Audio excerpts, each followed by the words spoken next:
Kpk minta TNI dilibatkan dalam penanganan kasus Brigadir J. Kasus kematian Brigadir Nofriansah Yosua Huta Barat atau Brigadir J masih menjadi sorotan publik. Sejak kematian Brigadir J akibat baku tembak dengan sesama anggota Polri yakni Baradae di rumah Kadif Propam Polri Irjen Verdi Sambo, penyelidikan dan penyidikan kasus pun dilakukan.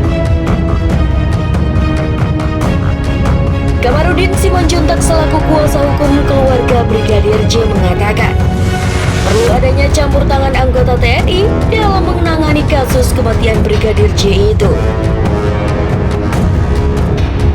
Baik kata dia TNI Angkatan Darat, TNI Angkatan Udara, maupun TNI Angkatan Laut.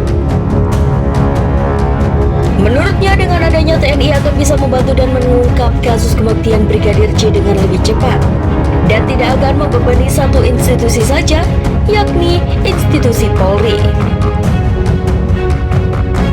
Maka dari itu dia meminta supaya beban Polri tidak berat dan baiknya membentuk tim independen yang melibatkan Angkatan Darat, Angkatan Laut, dan Angkatan Udara.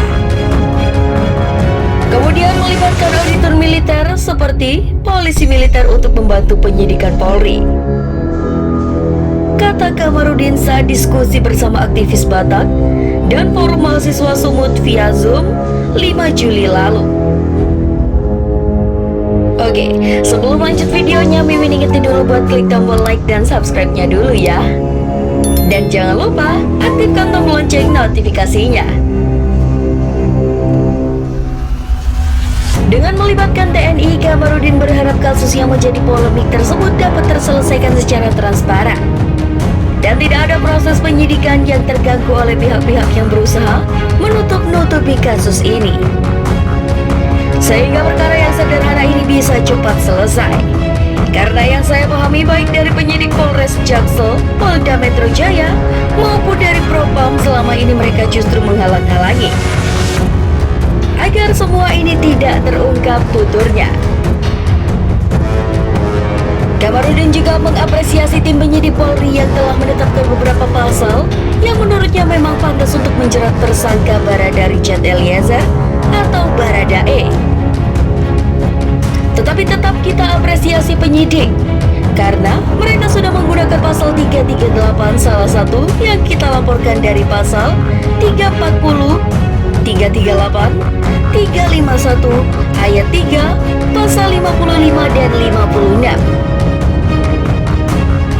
Mereka masih mempergunakan pasal 338, pasal 55 dan 56. Artinya akan ada segera tersangka-tersangka lainnya yang kita perkirakan minimal 9, bahkan puluhan orang begitu, tuturnya.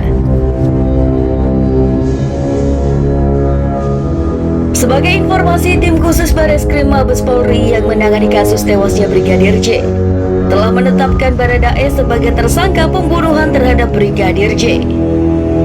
Polisi menjerat Baradae dijerat dengan pasal pembunuhan atau pasal 338 KUHP yang dikaitkan dengan pasal 55 dan 56 KUHP.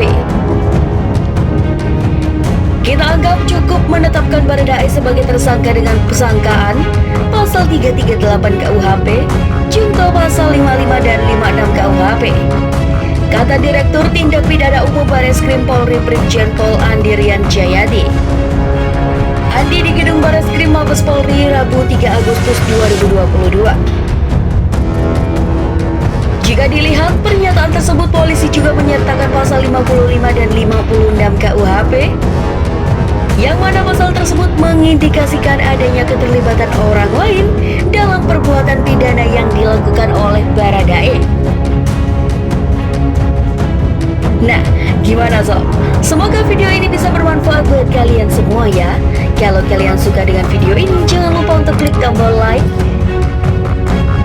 Dan kalau belum subscribe, Mimin ingetin dulu untuk subscribe-nya ya. Sampai jumpa di video selanjutnya.